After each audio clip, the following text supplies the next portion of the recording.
Ministri i Infrastrukturës dhe Energjisë, Enea Karakaçi, ka vendosur të ndajë në rrjetet sociale një mesazh të shkurtër për sa i përket kostove të rrugës Milot-Ballldren, ku është shprehur se për këtë projekt ka një dezinformim.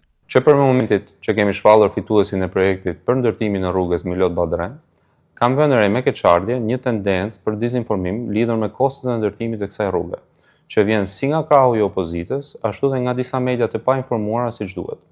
Është pa justifikueshme që ata të cilët përfaqësojnë publikun apo informojnë publikun të vazhdojnë të bëjnë të njëjtën gjë prej vitesh e vitesh, duke trajtuar kilometrin e rrugës si një metër stofi apo pulpure. Nuk është një gjë e gatshme që shkojmë me marrin në dyqan. Është territor i cili nuk është askund i njëjtë. Ka fush, ka mal, ka gjeologji të ndryshme dhe sipas karakteristikave të territorit ndryshojnë dhe kostot. Rruga nuk është një vije drejtë si metri i stofit. Është një vepër që ka karakteristika të ndryshme, ka ur, ka tunele, ka ngjitje malore e tjerë. Nga ana tjetër, ai sqaroi se kostoja e përgjithshme e ndërtimit nuk matet vetëm me kilometra. Në një kontratë koncesionare, pagesa përfshin edhe operimin, mirëmarrjen në rutinë, sistemet inteligjente, tarifimin elektronik për një periudhë 35 vjeçare dhe mirëmarrjen e thelluar. Çfarë është mirëmarrja e thelluar? Ne kupton që pas një periudhe të caktuar, rruga do të rivishet edhe një herë me asfalt për të ruajtur standardin e kërkuar.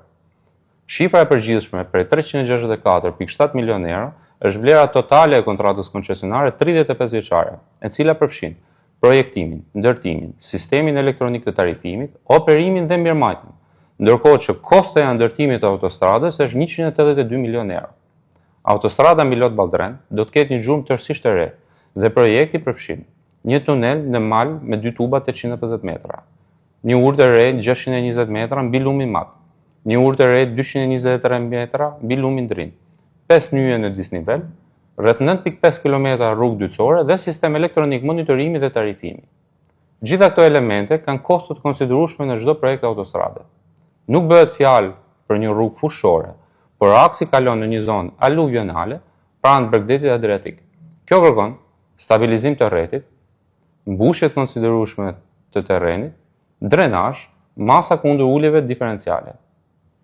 Të dashur qytetar, autostrada Milot-Ballldren, një vepër e shumë pritër, sidomos nga banorët e çarsheve Shkodër dhe Lezhë, është një projekt me rëndësi strategjike, pjesë e rrjetit evropian të transportit që lidh Shqipërinë me Malin e Zi dhe me tej me rrjetin TEN-T.